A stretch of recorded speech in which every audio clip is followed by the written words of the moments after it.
नमस्कार दोस्तों, स्वागत है आप सभी लोगों का हमारे चैनल ट्रेडिंग विद अतुल में। आज हम बात करने वाले हैं यस बैंक लिमिटेड के बारे में। आपने देखा होगा कि 2 दिनों में स्टॉक है जो कि काफी अच्छी रैली दिखा चुका है, लगभग लगभग 7 से 8% तक की तेजी। और यही अभी यहाँ पे न्यूज निकल के आ रही थी कि यस बैंक को बेच देना चाहिए। जैसे कि हमने लास्ट टाइम भी डिस्कस किया था कि कुछ एजेंसियां हैं जो कि बात कर रही हैं कि स्टॉक 20 रुपए तक भी जा सकता है, 15 रुपए तक भी जा सकता है। बट यहाँ पे आप देखिए, कहीं भी कोई भी इसी तरह की कोई भनक नहीं लगी और स्टॉक है जो कि 8% तक चढ़ चुका है। और अगर आप डेटा देखेंगे तो लगातार रिटेल इन्वेस्टर है जो कि बेच के जाता हुआ दिखाई दे रहा है। एफआईआई की बाइंग बढ़ रही है, डीआईएस की बाइंग बढ़ रही है।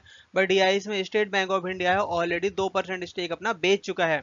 अब बाकी का जो स्टेक बेचने की बात कही जा रही है, इसके लिए यस बैंक के जो मैनेजमेंट है उन्होंने मोहर भी लगा दी है कि स्टेट बैंक ऑफ इंडिया बहुत जल्द अपना स्टेक बेच सकता है।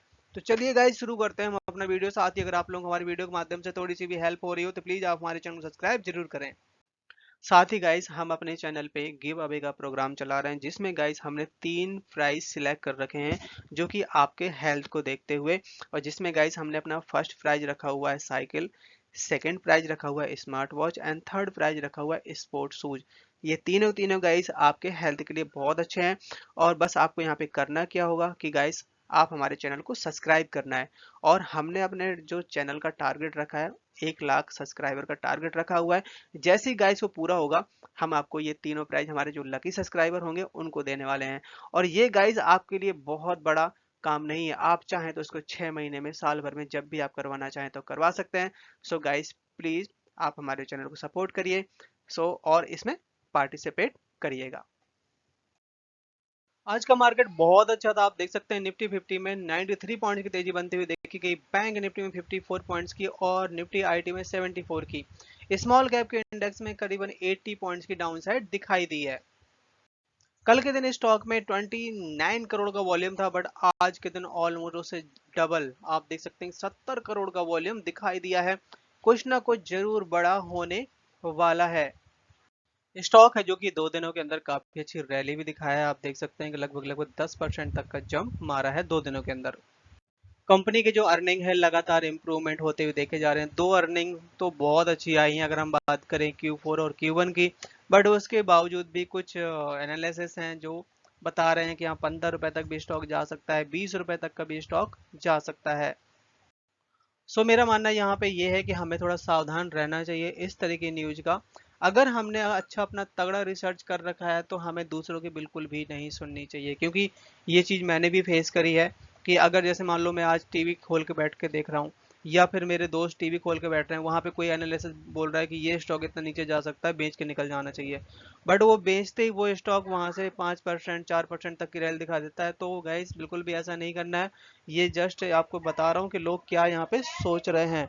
तो यहाँ पे आप देख सकते हैं कि बाइंग है जो कि स्ट्रॉन्ग सेल के 7 नंबर आ रहे हैं, सेल के 3 नंबर, होल्ड के 2 नंबर। यहाँ पे बाइंग का कोई भी ओपिनियन नहीं दे रहा है। तो जस्ट आप थोड़ा अपना दिमाग से यूज करिएगा। और ऐसे किसी भी न्यूज से या घबराना नहीं है कि हम यहाँ पे बेच के निकल जाएं। लॉन्ग टर्म के लिए रखना है तो लॉन्ग टर्म के लिए ही रखना है उसको, तभी हमें अच्छे रिटर्न मिलेंगे। इस बार के जो रिजल्ट रहे हैं बहुत अच्छे रहे हैं, जो कि आरओई करीबन 3.1% आया है। यहाँ तक कि बताया जा रहा है कि आने वाले टाइम में करीबन 8.38% तक का भी रह सकता है। और करेंट ईयर जो आरओई रहा है 5.39% रहा है। तो मेरा मानना तो ये है कि रिजल्ट बहुत अच्छे रहे हैं और हमें लोगों के हिसाब से नहीं सोचना चाहिए। अगर हमने इन्वेस्टमेंट करी है तो लॉन्ग टर्म के हिसाब से, और लॉन्ग टर्म में जो पैसा बनता है उसका कोई भी मुकाबला नहीं है इन शॉर्ट टर्म। क्योंकि शॉर्ट टर्म में लोग ज़्यादा से ज़्यादा मतलब पैसा कमाएंगे, उसके बाद बेच के निकलते हैं और फिर वो स्टॉक खरीद नहीं पाते हैं, इतना ऊपर चला जाता है। तो रिसेंटली आप देख सकते हैं कि कंपनी ने करीबन 2,88,860 करोड़ की यहाँ पे इनकम जनरेट करी है। अब बहुत सारे लोग ये कहते हैं कि यस बैंक की आप लोग तारीफ कर रहे हो, आप प्रमोट कर रहे हो। गाइस, ऐसा बिल्कुल भी नहीं है।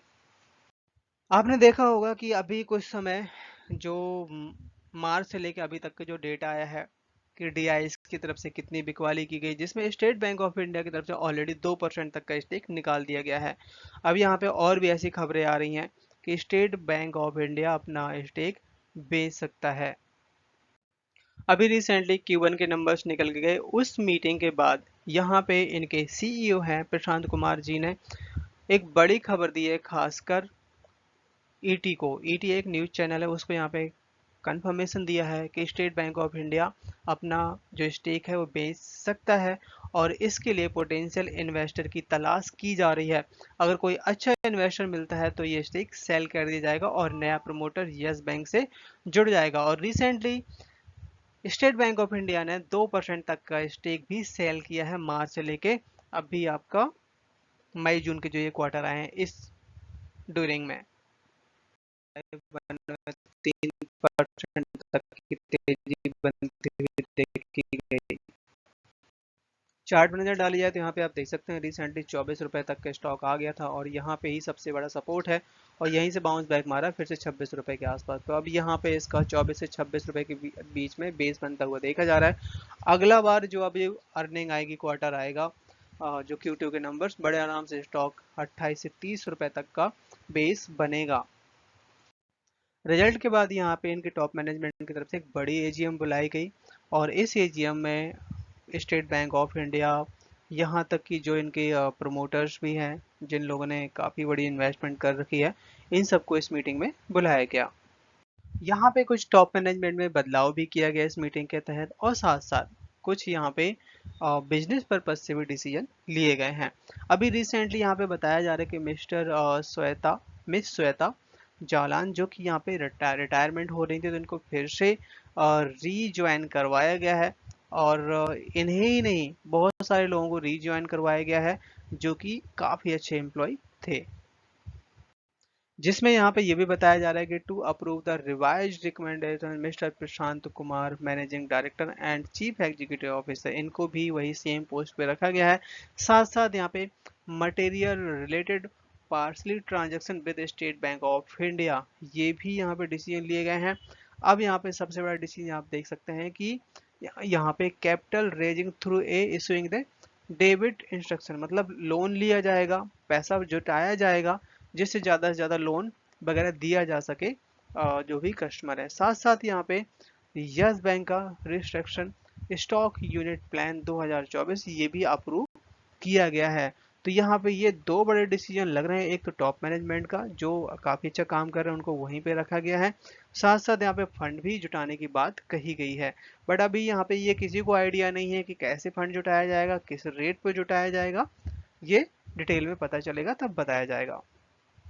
अब बारी आती है यहाँ पे कि जो FII, DIS और पब्लिक और प्रमोटर का इस समय क्या माहौल चल रहा है, कौन खरीदारी कर रहा है, कौन बेच के जा रहा है। तो DIS की तरफ से कुछ बिकवाली करी गई है, करीबन 42% तक का स्टेक था जो कि इस समय 38% रह जाता है इस क्वार्टर में। सो यहाँ पे अब हम DIS की होल्डिंग को कंपेयर कर लेते हैं, पिछली बार के क्वार्टर में कितनी थी और इस बार के क्वार्टर में कितनी रह जाती है। स्टेट बैंक ऑफ इंडिया है जो कि 26.14% तक का स्टेक रखता था जो कि इस समय 24% मतलब 2% की होल्डिंग बेच दी है। LIC ने अपनी होल्डिंग कम कर दी है, 4.34% स्टेक थी जो कि यहाँ पे 4% रह जाती है। HDFC लिमिटेड ने 3% से 2.75 कर दी।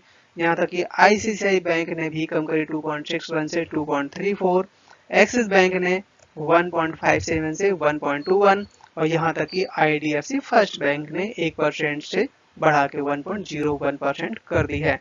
तो आप यहाँ पे देख सकते हैं कि कैसे नंबर रहे हैं DIS होल्डिंग के।